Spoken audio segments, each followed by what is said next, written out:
wabarakatuh. Selamat pagi Ananda semua. Apa kabar Ananda semua?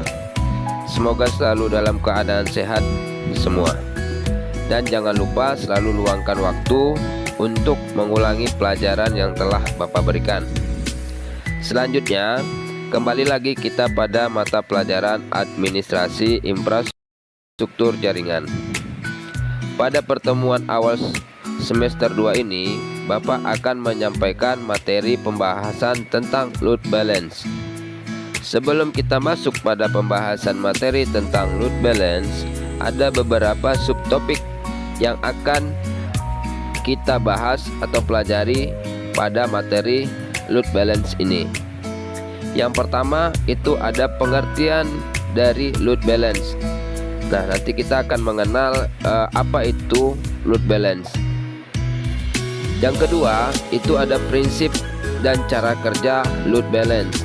Nah, di sini nanti kita analogikan cara kerjanya supaya Ananda cepat mudah menangkapnya. Selanjutnya ada fungsi dari load balance dan juga jenis-jenis load balance, fitur load balance, tipe load balance juga, dan yang terakhir konfigurasi, permasalahan, dan perbaikan pada load balance. Nah, untuk konfigurasi kita akan lakukan pada tatap muka di pertemuan berikutnya.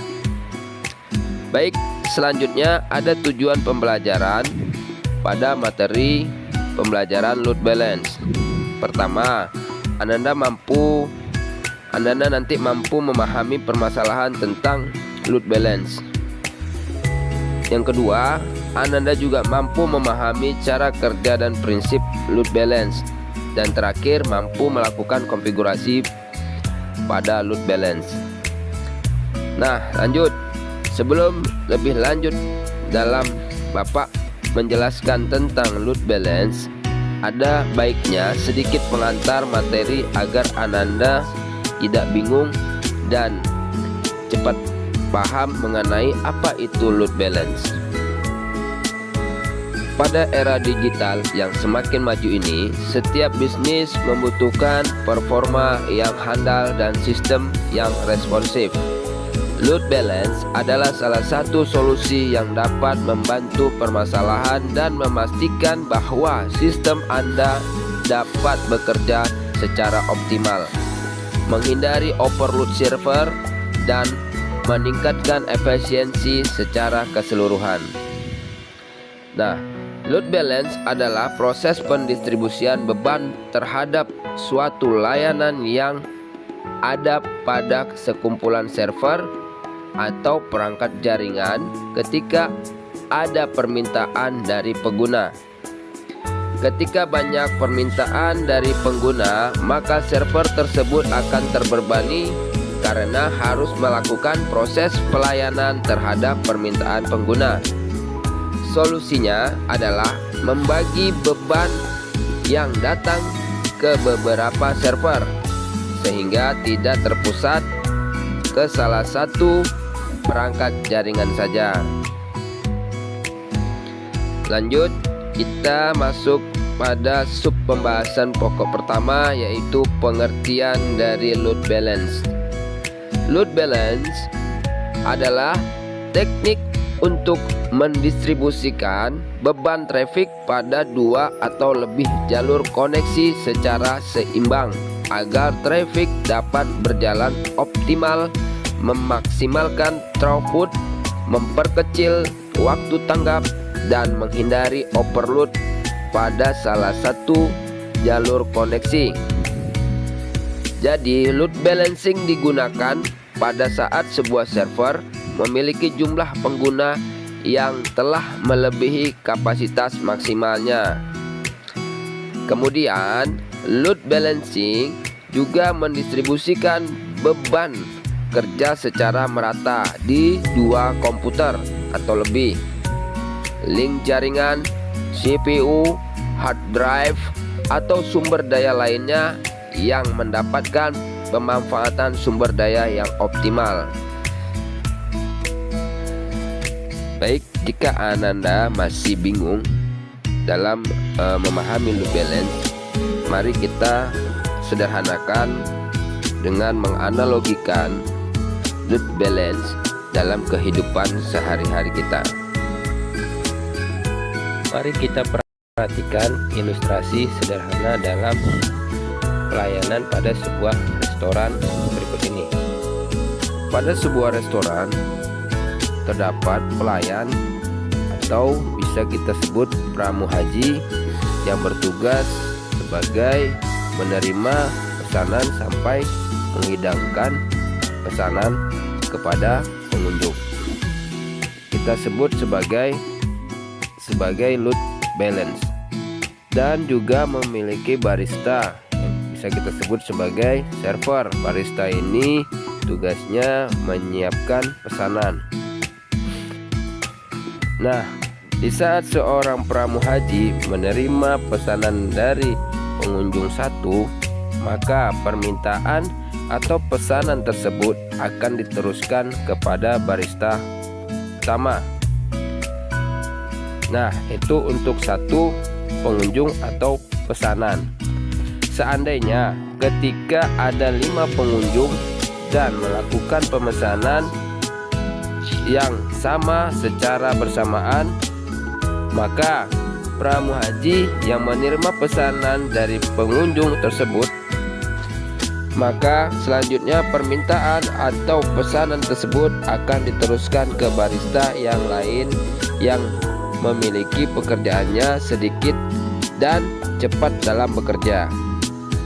Nah, berikut adalah ilustrasi sederhana yang ada pada sebuah pelayanan di restoran. Apakah Ananda sudah mengerti dan paham prinsip dan cara kerja load balancing dalam ilustrasi pada sebuah restoran? Nah, sekarang coba kita perhatikan pada gambar tersebut. Di saat load balancer menerima permintaan layanan dari pengguna, maka permintaan tersebut akan diteruskan ke server utama. Biasanya load balancer dengan pintar dapat menentukan server mana yang memiliki load lebih rendah dan respon lebih cepat. Bahkan load balancer bisa menghentikan akses ke server yang sedang mengalami masalah dan hanya meneruskannya ke server yang dapat memberikan layanan. Hal ini salah satu kelebihan yang umumnya dimiliki load balancer, sehingga layanan seolah-olah tidak ada gangguan di mata pengguna. Berikut ini adalah salah satu proses cara kerja load balancing. Selanjutnya kita masuk pada fungsi dari load balancer. Beberapa fungsi load balancer antara lain sebagai berikut. Pertama, menginterupsi traffic jaringan, web traffic dan lain-lain yang diarahkan ke sebuah situs. Selanjutnya, membagi traffic jaringan menjadi permintaan individu atau individual request dan menentukan server yang akan menerima permintaan individu. Fungsi selanjutnya, memonitor server yang ada serta memastikan server-server tersebut merespon traffic. Jadi, jika sebuah server mengalami kegagalan, maka ia tidak akan digunakan lagi. Maka menggunakan server yang masih bekerja. Selanjutnya, menyediakan redundansi dengan menggunakan lebih dari satu unit failover skenario. Jadi failover skenario ini adalah proses otomatis yang mengalihkan ke sistem cadangan jika sistem utama mengalami kegagalan. Jadi sedangkan redundansi itu praktik penyimpanan data yang sama di beberapa tempat atau sistem untuk mencegah kegagalan data. Fungsi yang terakhir menawarkan distribusi konten aware seperti melakukan pembacaan URLs, intercepting cookies, dan XML parsing. Baik, sekarang kita masuk pada pembahasan jenis-jenis algoritma load balance. Ada beberapa algoritma load balancing yang digunakan pada teknologi load balancing. Yang pertama adalah round robin. Algoritma round robin ini merupakan algoritma yang paling sederhana dan banyak digunakan oleh perangkat load balancing. Algoritma ini membagi beban secara bergiliran dan beruntun dari satu server ke server yang lain sehingga membentuk putaran. Selanjutnya ada algoritma kedua, yaitu rasio atau rasio. Algoritma ini sebenarnya merupakan parameter untuk masing-masing server yang akan dimasukkan ke dalam sistem load balancing. Jadi dari parameter rasio kita akan melakukan pembagian beban terhadap server-server yang diberi rasio. Server dengan rasio terbesar diberi beban besar. Begitu juga dengan server rasio yang kecil akan lebih sedikit mendapatkan beban. Itu algoritma rasio. Selanjutnya algoritma path-test. Nah, algoritma path-test ini melakukan pembagian beban dengan mengutamakan server-server yang memiliki respon paling cepat. Server di dalam jaringan yang memiliki respon yang paling cepat merupakan server yang akan mengambil beban pada saat permintaan masuk. Jadi dia akan diberi pertama jika ada permintaan masuk. Selanjutnya yang terakhir itu ada yang namanya algoritma less connection. Nah, algoritma less connection ini akan melakukan pembagian beban berdasarkan banyaknya koneksi yang sedang dilayani oleh sebuah server. Server dengan pelayanan koneksi paling sedikit akan mendapatkan beban yang akan masuk berikutnya. Nah, jadi jangan sampai kita salah dalam mengartikan load balancing ini. Selama ini banyak pengertian yang salah mengenai load balancing, yaitu dengan menggunakan load balancing dua jalur koneksi, maka besar bandwidth yang akan didapat menjadi 2 kali lipat dari bandwidth sebelum menggunakan load balancing. Hal ini perlu diluruskan. Load balancing tidak akan menambah besar bandwidth yang diperoleh, tetapi hanya bertugas untuk membagi traffic dari kedua bandwidth tersebut agar dapat terpakai secara seimbang. Itu harus kita pahami load balancing pada jaringan komputer. Selanjutnya kita masuk pada fitur load balancing. Ada beberapa fitur pada perangkat keras maupun perangkat lunak pada load balancer, antara lain sebagai berikut. Yang pertama itu ada asymmetric load. Asymmetric load ini rasio dapat dibuat dengan menentukan koneksi primary yang dianggap paling baik, backbone-nya, dan terbaik dalam path routing-nya. Jadi ketika kita dapat membuat mesin untuk mencari best path, determination, dan routing yang terpendek dan terbaik untuk sampai ke tujuan. Itu fitur yang pertama. Lanjut, kita masuk fitur yang kedua yang disebut dengan aktivitas berdasarkan prioritas. Saat load jaringan sedang peak, server dapat membagi aktivitas berdasarkan prioritas dan ke link cadangan. Selanjutnya ada namanya proteksi dari serangan DDoS.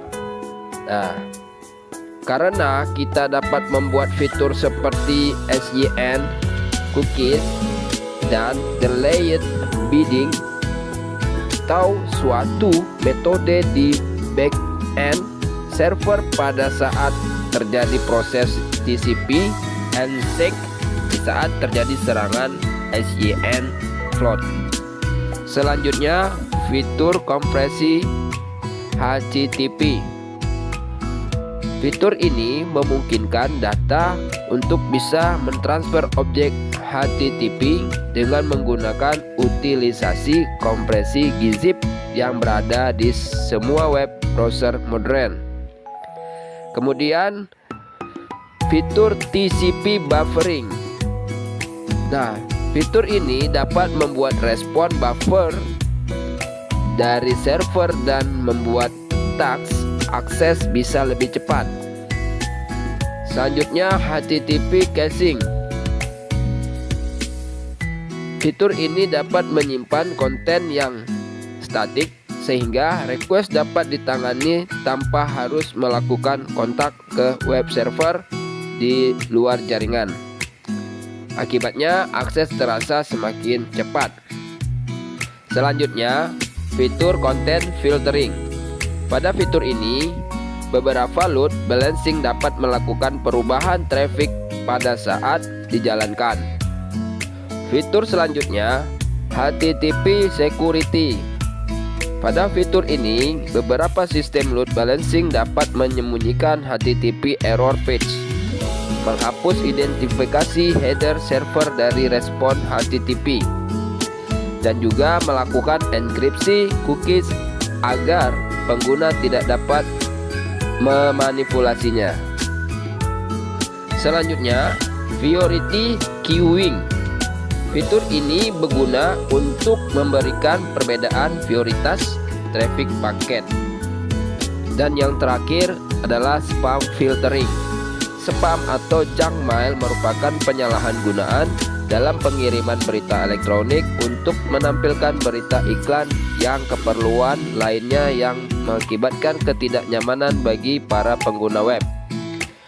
Bentuk berita spam yang umum dikenal meliputi spam surat elektronik, spam instant messaging, spam usernet, newsgroup, spam mesin pencari informasi web, spam blog, spam berita pada telepon genggam, dan juga ada spam forum, internet, dan lain-lain.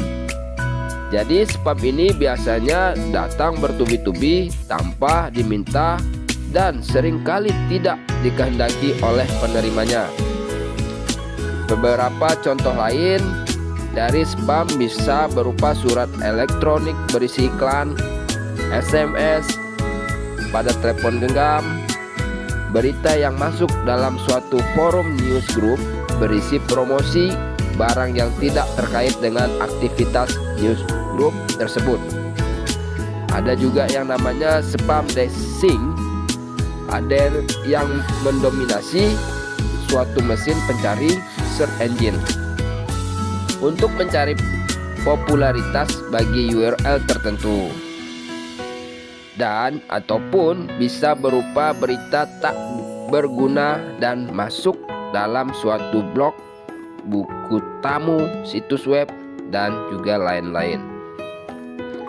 Kemudian kita masuk pada subtopik selanjutnya, yaitu tipe load balancer. Dalam dunia load balancing, ada dua pilihan untuk dipertimbangkan ketika kita merancang solusi load balancing. Pilihan solusi pertama adalah menggunakan load balancing perangkat lunak, dan yang kedua menggunakan load balancing perangkat keras. Nah, setiap pilihan memiliki persyaratan, kelebihan dan kelemahan masing-masing tersendiri. Terserah kepada kita untuk mengevaluasi kebutuhan bisnis kita, konfigurasi, dan jalur pertumbuhan sehingga kita dapat mengidentifikasi solusi optimal untuk memenuhi kebutuhan. Baik, mari kita bahas satu persatu pada tipe load balancer. Yang pertama adalah load balancing pada perangkat lunak. Pada tipe ini, load balancing berjalan di sebuah PC atau server yang aplikasi load balancing diinstal dan perlu dikonfigurasi sebelum dapat berfungsi. Nah, keuntungannya adalah jika ada penambahan fitur atau fasilitas, kita tidak perlu mengganti keseluruhan perangkat load balancing. Maka performa proses load balancing dipengaruhi oleh perangkat komputer yang digunakan dan tidak bisa hanya mengandalkan kemampuan perangkat lunak yang canggih.